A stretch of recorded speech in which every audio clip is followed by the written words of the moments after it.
Next part है हम लोग का वन ऑफ द मोस्ट भी इंपॉर्टेंट है इस सर्कुलर लिंक लिस्ट। यानी सर्कुलर लिंक लिस्ट क्या है, तो last node points back to the first node instead of null forming a circle can be singly और डबली सर्कुलर। इसका स्ट्रक्चर या डायग्राम को देखते हैं तो सबसे पहले हम लोग का जो होता है वो प्रीवियस डेटा से कनेक्ट नहीं हो रहा था, इस पर आप जा सकते हैं। यानी नेक्स्ट नोड जो होता है डेटा से कनेक्ट हो सकता है। तो सर्कुलर लिंक लिस्ट जो होता है उसका लास्ट नोड फर्स्ट नोड से कनेक्ट हो ही जाता है, लेकिन ये सर्कल की तरह वर्क करता है। ये सिंगली लिंक लिस्ट भी हो सकता है और डबली लिंक लिस्ट भी हो सकता है। अगर रियल लाइफ में समझा जाए तो आप लोग म्यूजिक चेयर वाला गेम खेले होंगे कि 6-7 चेयर रख लेते हैं। जो चेयर होता है वो एक दूसरे से कनेक्ट होता है, यानी सर्कल में बना होता है।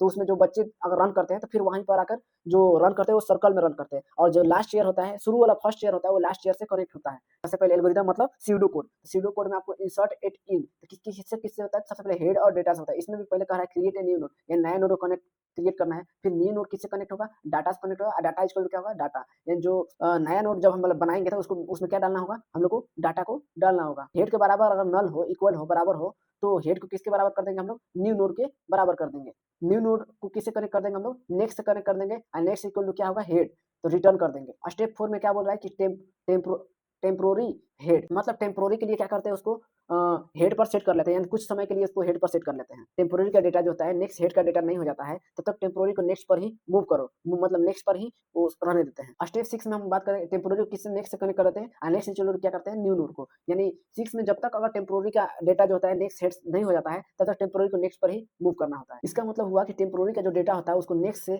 नेक्स्ट इक्वल टू नया नोड पर उसको सेट करना होता है। अब स्टेप 7 में न्यू नोड को नेक्स्ट से, और नेक्स्ट इक्वल टू क्या होता है, हेड से। यानी नया नोड जो होता है उसको नेक्स्ट पर सेट कर लेते हैं, जो नया नोड का नेक्स्ट होता है उसको हेड पर सेट कर लेते हैं, और उसके बाद क्या करते हैं, उसको कोड को वहीं पे रोक देते हैं। यानी हमारा जो इंसर्शन में काम होता है स्टॉप कर देते हैं। अब नेक्स्ट में बात करते हैं इसके डिलीट ऑपरेशन को। इसको भी देखना है आपको, आएगा अगर इंसर्शन और डिलीशन तो दोनों को लिख देना है। स्टेप 1 में अगर इफ हेड इक्वल टू अगर नल हो, देन क्या करना है, रिटर्न कर देना है। फिर दूसरा में अगर टेम्पोररी जो डेटा होता है वो किससे होता है, हेड से, हेड के बराबर होता है, या प्रीवियस इक्वल टू क्या होता है, नल होता है। अब स्टेप 3 को देखते हैं। स्टेप 3 में बात करते हैं इफ टेम्प का डेटा, जो टेम्प इक्वल टू क्या होता है, डेटा होता है। टेम्प को नेक्स्ट डेटा से, और डेटा इक्वल टू की होता है, देन अगर टेम्प होता है नेक्स्ट से कनेक्ट कर देते हैं, फिर इक्वल टू क्या कर देते हैं, हेड। अगर देन फिर फ्री कर देते हैं टेम्पोररी को, और फिर उसके बाद क्या करते हैं, हेड इक्वल टू क्या करते हैं, नल कर देते हैं, और फिर उसके बाद क्या करते हैं, रिटर्न कर देते हैं। फिर एल्स का कंडीशन लगाते हैं, व्हाइल लूप का। फिर लूप लगाते हैं इसमें, टेम्पोररी को अगर नेक्स्ट नॉट इक्वल टू अगर हेड हो, देन क्या करना है, टेम्पोररी इक्वल टू क्या करना है, टेम्पोररी को नेक्स्ट से कनेक्ट कर देना है। और फिर उसके बाद टेम्पोररी जो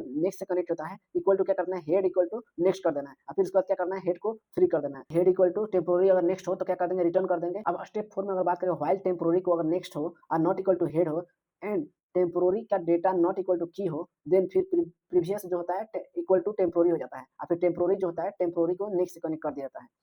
फिर स्टेप 5 में बात करेंगे इफ टेम्पोररी को डेटा से एच कर देते हैं, नेक्स्ट कर देते हैं। फिर उसके बाद इक्वल टू की हो, देन प्रीवियस को क्या करते हैं, नेक्स्ट करते हैं। फिर उसके बाद इक्वल टू क्या करते हैं, टेम्पोररी को नेक्स्ट से, और फिर टेम्पोररी को क्या करते हैं, फ्री कर देते हैं, और फिर उसके बाद क्या करते हैं, कोड को स्टॉप कर देते हैं। अब नेक्स्ट के एडवांटेज के बारे में बात करेंगे, इसके प्रॉफिट क्या है, यानी लाभ क्या क्या होते हैं सर्कुलर लिंक लिस्ट के। तो कंटिन्यूअस ट्रैवर्सल होता है, यानी जो इसका मतलब हुआ कि कंटिन्यूअस ट्रैवर्सल पॉसिबल है, यानी आप लिस्ट में कभी भी स्टार्ट कर सकते हैं। कि useful for round robin scheduling, जो सीपीयू में होता है वो राउंड रॉबिन शेड्यूलिंग का यूजफुल होता है। जो इसका मतलब है कि राउंड रॉबिन शेड्यूलिंग के लिए यूजफुल है। कौन, सर्कुलर लिंक लिस्ट। अब इसके डिसएडवांटेज की बात करते हैं, तो requires careful handling, avoid infinite loop.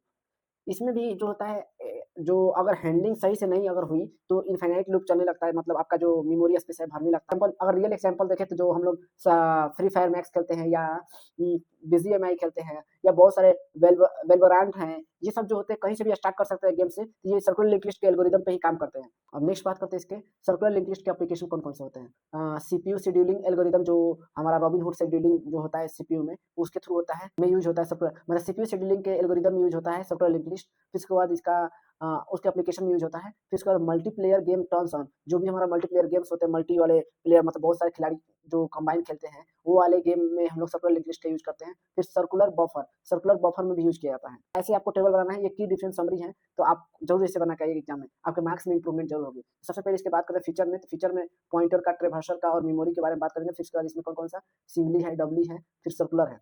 तो देखिए फीचर में सबसे पहले आता है pointer. Pointer singly link list में जो होते हैं वन पॉइंटर यूज होता है। डबली में हम लोग पढ़े कि कौन कौन सा कितने पॉइंटर यूज होता है, 2 पॉइंटर यूज होता है। और सर्कुलर में कौन सा पॉइंटर यूज होता है, 1 और 2, मतलब 1 भी यूज कर सकते हैं और 2 भी यूज कर सकते हैं। ट्रिवर्सिंग कैसे कर सकते हैं, फॉरवर्ड, इसको सिर्फ सिंगल इंग्लिश में फॉरवर्डिंग कर सकते हैं, मतलब आगे की तरफ बढ़ सकते हैं। लेकिन डब्ल्यू में बोथ हो सकता है, यानी फॉरवर्ड भी हो सकता है, बैकवर्ड भी हो सकता है। जो सर्कुलर लिंक लिस्ट है उसमें कंटिन्यूअस मतलब क्या है, चारों तरफ राउंड, मतलब फॉरवर्ड भी हो सकता है, बैकवर्ड भी हो सकता है और सर्कल में भी हो सकता है, इसका सर्कल में भी हो जाएगा। और इसके मेमोरी की बात करते हैं, तो मेमोरी में क्या होता है, ये लेस मेमोरी लेता है। ये डब्ल्यू लिंक लिस्ट है तो फॉरवर्ड और बैकवर्ड जो होता है ये लेंदी भी होता है, तो ये ज़्यादा मेमोरी स्पेस लेता है। और सेम एज बेस टाइप, यानी सर्कुलर लिंक लिस्ट भी क्या करता है कि ज़्यादा मेमोरी को लेता है। अब इसके हम लोग टाइम कॉम्प्लेक्सिटी की बात करेंगे। SLL यानी singly link list. Singly link list में सबसे पहले इंसर्ट एट बिगिनिंग SLL, यानी इसका टाइम कॉम्प्लेक्सिटी क्या होता है, बिग ऑफ एन।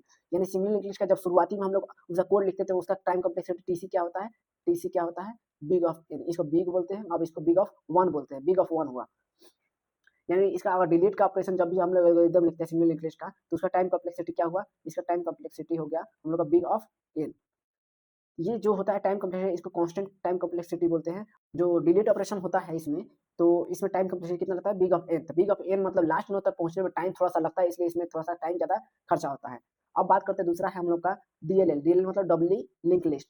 तो डब्ली लिंक लिस्ट में हम लोग का कौन कौन सा टाइम, कितने कितने टाइम कॉम्प्लेक्सिटी लगा था। अगर शुरुआती जब हम लोग इसका एल्गोरिदम लिखते हैं बिगिनिंग में, स्टार्टिंग में डीएलएल का, तो इसका टाइम कॉम्प्लेक्सिटी कितना होता है, बिग ऑफ एन। ये भी कांस्टेंट होता है टाइम कॉम्प्लेक्सिटी। और डिलीट नोड मतलब इसका जो डिलीट करते हैं तो बिग ऑफ वन, ये भी कांस्टेंट होता है, यानी इसमें भी फास्ट होता है। यानी if node pointer is given, अगर नोड के पॉइंटर अगर दिया हो तो ये भी क्या होता है, डिलीट का ऑपरेशन फास्ट होते हैं। कि सर्कुलर लिंक लिस्ट, इसका इंसर्ट इंसर्ट मतलब शुरू में बिगिनिंग में क्या होता है, इंसर्टेड इंड, इंड में क्या करता है सीरियल को, इसका टाइम कॉम्प्लेक्सिटी क्या लगता है, टीसी क्या लगता है, बिग ऑफ, यानी लिनियर का टाइम कॉम्प्लेक्सिटी इसको बोलते हैं। तो जो लास्ट नोड तक पहुंचने में टाइम लगता है, इसलिए इसमें क्या होता है, लिनियर टाइम कॉम्प्लेक्सिटी लगता है।